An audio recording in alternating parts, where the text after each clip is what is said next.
దేవుని స్తోత్రం, హల్లెలూయా. దేవుని మాట్లాడిందాం రేపు. మీ అందరూ వందనాలు. యెహోవా, నన్ను బాధించువారు ఎంతో విస్తరించి ఉన్నారు. నన్ను బాధించేవారు ఎంతో విస్తరించి ఉన్నారని చెబుతున్నాడు దావీదు భక్తుడు. నన్ను బాధించేవారు ఎంతో విస్తరించి ఉన్నారు. నా మీదకి లేచువారు అనేకులు. దేవుని వలన అతనికి రక్షణ ఏమీ దొరకదని అంటున్నారు. దేవుని వల్ల అతనికి ఏమీ రక్షణ కలగదని దొరకదని అంటున్నారు అన్నమాట. అంజనులు దావీదుని బాధించే వాళ్ళు అనేక మంది అయ్యారు. దావీదు రాజుకి కొడుకులే శత్రువులు అయ్యారు. అబ్షాలోము అని ఉన్నాడు ఒక అతనే శత్రువు అయ్యాడు. దావీదుని చంపాలని చూస్తున్నాడు అన్నమాట. తండ్రే కదా, తండ్రిని చంపాలని చూస్తున్నాడు. ఆ అబ్షాలోముని దావీదు ఎంతగానో ప్రేమించాడు అన్నమాట. ప్రేమించిన వాడే శత్రువు అయ్యాడు. చూసివా, అందుకే మనం ఎవరిని ప్రేమించకూడదు.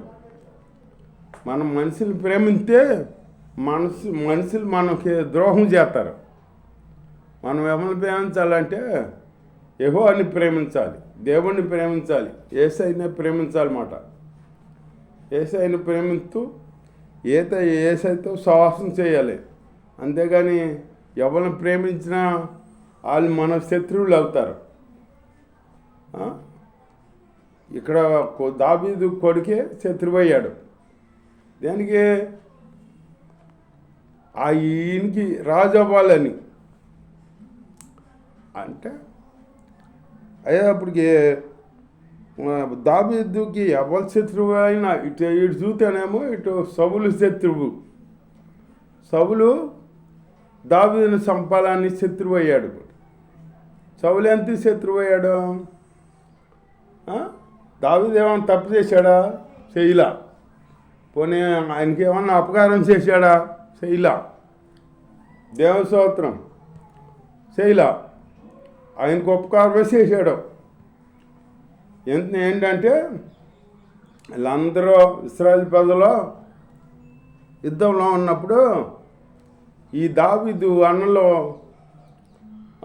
యుద్ధంలో రాజు దగ్గర ఉన్నారన్నమాట, పనివారిలాగా ఉంటే ఈ తండ్రి ఏం చేశాడు? దావీదుని పిలిచి, నీ అన్నలో వెళ్ళి వాళ్ళకి మూడు దినాలు అయింది, వాళ్ళు యోగక్షేమాలు తెలుసుకుని రావాలి, వాళ్ళు ఎక్కడున్నారో తెలీదు, నువ్వు వెళ్ళి ఇగో ఈ అన్నం వాళ్ళకి పట్టుకెళ్ళి ఇచ్చి రొట్టెలు అయ్యి వాళ్ళకి ఇచ్చి అలా యోగక్షేమం తెలుసుకుని రమ్మన్నాడు అని దావీదు చెప్పాడన్నమాట. దావీదు చెప్తే అట్లాగనే తండ్రి మాట జబదాటకుండా విన్నాడన్నమాట. విని ఆ గొర్రెలు ఉన్నాయి కదా, ఆ గొర్రెల్ని ఎవరికో అప్పచెప్పాడన్నమాట. అప్పచెప్పి పొద్దున్నే మోటముళ్ళు చదువుకుని రొట్టెలు ఆహారం ఇవన్నీ ఇచ్చుకొని బయలుదేరాడన్నమాట. వెళ్ళి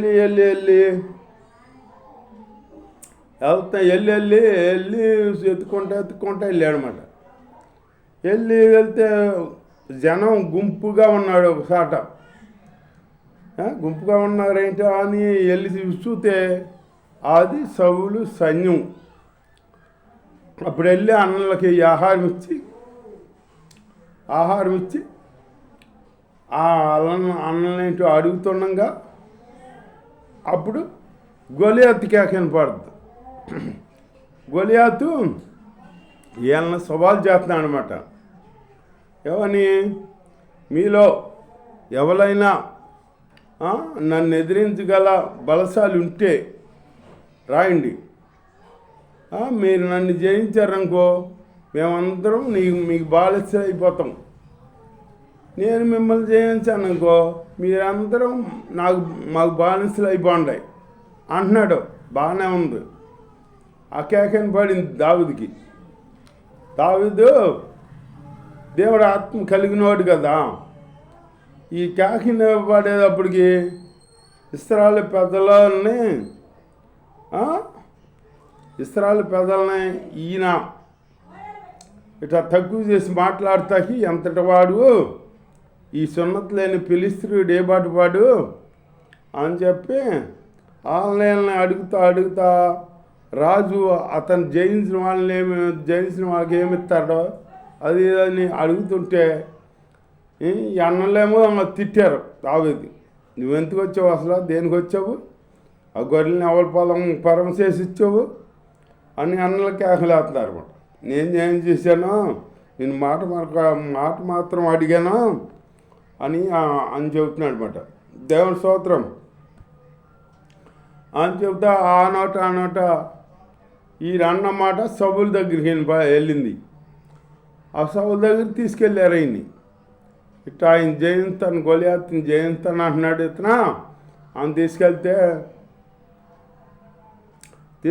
దేవుడు అన్నాడు, సౌలు అన్నాడు, నువ్వు బాలుడు అయ్యా, నువ్వు బాలుడు, నువ్వేం చేయలేవు, నీ వల్లేం కాదు. అతనేమో చిన్నప్పటి నుంచి యుద్ధభాష్యం తెలిసినవాడు అని అంటున్నాడు. అంటుంటే అప్పుడు దావీదు అంటాడు, నేను నా తండ్రి గొర్రెల్ని మేపుతుండగా ఎలుగుబంటి వచ్చింది ఎత్తుకుపోతాకి. ఆ ఎలుగుబంటిని జయిస్తే జీవితం నాకు ఇచ్చాడు దేవుడు. సింహం వచ్చింది, ఆ సింహాన్ని జయించే జీవితం ఇచ్చాడు. వాటి నోటి నుంచి గొర్రెపిల్లని ఇడిపించాను నేను. అంత శక్తి దేవుడు నాకు ఇచ్చాడు, నా చేతికి అప్పగించాడు. ఈ ఫిలిష్తీయుల్ని కాడ నా చేతికి అప్పగిస్తాడు దేవుడు, నేను వెళ్తాను అని అంటున్నాడు. నువ్వు బాలుడు అయ్యా, నువ్వేం చేయలేవు అంటాడు ఈ సౌలు. నేను జయిస్తానంటాడు ఈ దావీదు. ఇట్లా ఉండగా సర్లే అని ఆ మాట కాదంట మెంతులే అని ఇంత ఇది మీద ఉన్నాడుగా కుర్రాడు అని చెప్పి ఆయనకి యుద్ధ వస్త్రాలు కట్టించాడు. యుద్ధ వస్త్రాలు కట్టిస్తే ఆ యుద్ధ వస్త్రాలు వేసుకుని నడితిమే రావట్లా దావీదుకి, నడితిమే రావట్లా. అవి వాడికి లేవు కదా, ఎప్పుడు యుద్ధ వస్త్రాలు వేసుకున్నా వాడు కాదు దావీదు. ఇప్పుడు యుద్ధ వస్త్రాలు ఎవరు వేసుకుంటారో, యుద్ధాలు చేసేవాళ్ళు, సైన్యంలో ఉన్న వాళ్ళు వేసుకుంటారు. దావీదు ఈ కర్ర ఒకటి పట్టుకుని పంగల కర్ర దేవుని నామంలో జయంతు మట్టుకు తెలుసు, కానీ యుద్ధ వస్త్రాలు వేసుకున్నవాడు కాదు. ఆ యుద్ధ వస్త్రాలు వేసుకుని నడుతూ రావట్లేదు ఈయనకి. అప్పుడు అన్నాడు, ఈ యుద్ధ వస్త్రాలు నాకు వాడికి లేదు అని చెప్పి ఆ యుద్ధ వస్త్రాలు తీసివేసి వెళ్ళి ఏటిలోకి వెళ్ళాడు అంట.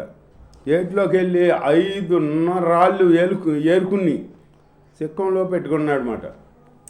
5 రాళ్ళు ఏరుకుని సిక్కంలో పెట్టుకున్నాడంట. 5 రాళ్ళు ఎందుకు ఏరుకున్నాడంటే ఈ గొలియాతు అతనికి 5 అన్నదమ్ములంట. ఈ గొలియాతుని సంహరిస్తే వాళ్ళు వస్తారేమో అని ఈ 5 రాళ్ళు పెట్టుకున్నాడు అన్నమాట. పెట్టుకొని వెళ్ళాడు. వెళ్తుంటే గొలియాతు అంటాడా, ఓయ్ నా మీదకి వస్తున్నా, కర్రచుకు వస్తున్నామండి, నేను కుక్కడానికి ఉన్నావా అంటున్నాడు గొలియాతు. నా మీదకి వస్తున్నావు, నా దేవతలకే నీకు ఆహారం వేస్తాను, ఇప్పుడు నిన్ను చంపి నా దేవతలకు ఆహారం పెడతాను అంటున్నాడు. అంటుంటే అప్పుడు దావీదు అన్నాడు, ఓహో నీ దేవతల పేరట వస్తున్నావా నువ్వు అంటే, నా దేవుడి పేరట వస్తున్నాను చూడు, నేను నా దేవుడి వాళ్ళు నిన్ను నా చేతికి అప్పగిస్తాడా అని చెప్పి వెళ్ళి ఆ వరిసెల్లో గిరగిర తిప్పి ఒక రాయి పెట్టి ఆ వరిసెల కొట్టాడనమాట. కొట్టేటప్పటికి ఈ నొసట్టుని తగిలింది. ఎక్కడ కాలు లేదు అతనికి, అన్ని యుద్ధ వస్త్రాలే. రాజు కంసం ఆయనకి అసలు దెబ్బ తగులుతా ఇల్లేదు. వాళ్ళంతా యుద్ధ వస్త్రాల్లో ఉంటే ఇక్కడ ఎందుకు తగిలింది, ఆ దేవుడు ఇక్కడ తగిలేదాడు చేశాడనమాట. ఆ దేవుడు అన్నాడు కదా దావీదు పక్కనే, దావీదు ఊరికే నిలబడేవాడే, దేవుడే యుద్ధం చేసేది అంటున్నాడు కదా. దేవుడు యుద్ధం నాది, యుద్ధము యెహోవాదే, మన ఊరికన్నా నిలబడి సోతమే. అయ్యేటప్పటికి దావీదు అప్పటికి ఇక్కడ తగిలినప్పుడు ఎట్ట పడాలి, ఎట్ట పడాలి, ఎలకెత్తలుగా పడాలి. ఆయన ఎట్ట పడ్డాడో బొక్కబారులుగా పడ్డాడనమాట.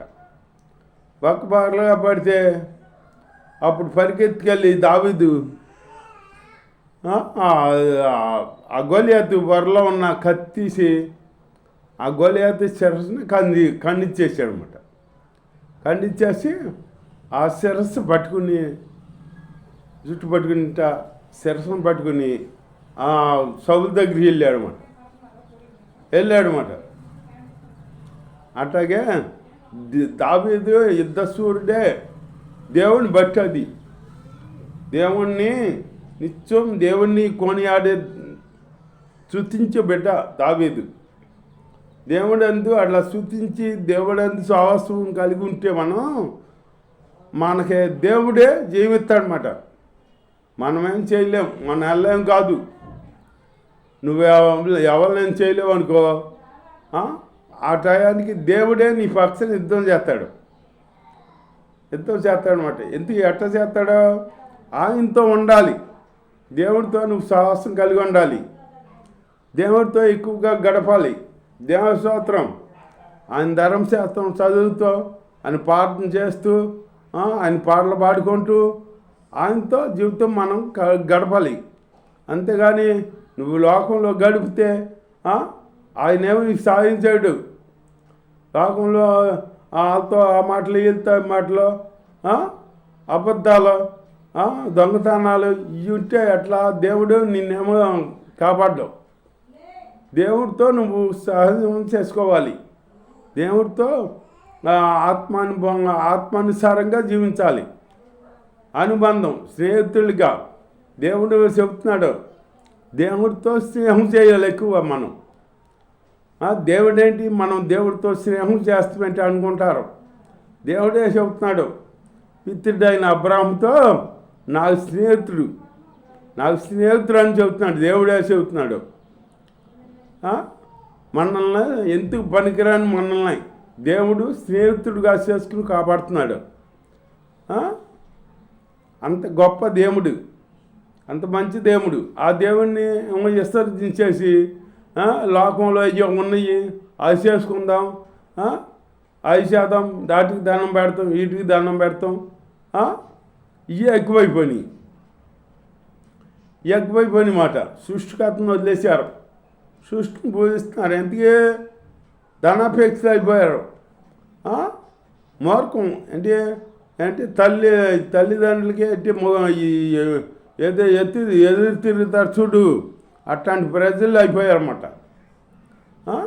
దేవుడు మానవుడు చేసి దేవుడు చేసి తన స్వరూపంలో చేసుకున్నాడు మానవుని. దేవుడు ఇప్పుడు మనం ఎలా ఉన్నాం, దేవుడు అట్లాగే ఉంటాడు. అంతేగాని 10 తలకాయలు 10 చేతులు 4 కాళ్ళు 4 చేతులు ఇట్లా ఉండవు. దేవుడు మనకు లాగానే ఉంటాడు. దేవుడి స్వరూపం మనం చేశాడనమాట. మనం దేవుడి స్వరూపమే, దేవుడి స్వరూపంలో పురుషుని చేశాడనమాట. చేసిన దేవుడిని వదిలేసి సృష్టిని వదిలేసి సృష్టికర్తని ఆరాధన చేస్తున్నాం అన్నమాట. ఆరాధన చేస్తుంటే మరి సృష్టికర్త కోపరాదా? ఇప్పుడు తండ్రి ఉన్నాడు, కొడుకులు ఉన్నారు 4. ఆ 4 తండ్రి మాట వినాలి. కానీ ఎవరో పక్కింటి వాడి మాట వింటే ఈ తండ్రికి ఎట్లా ఉంటుంది?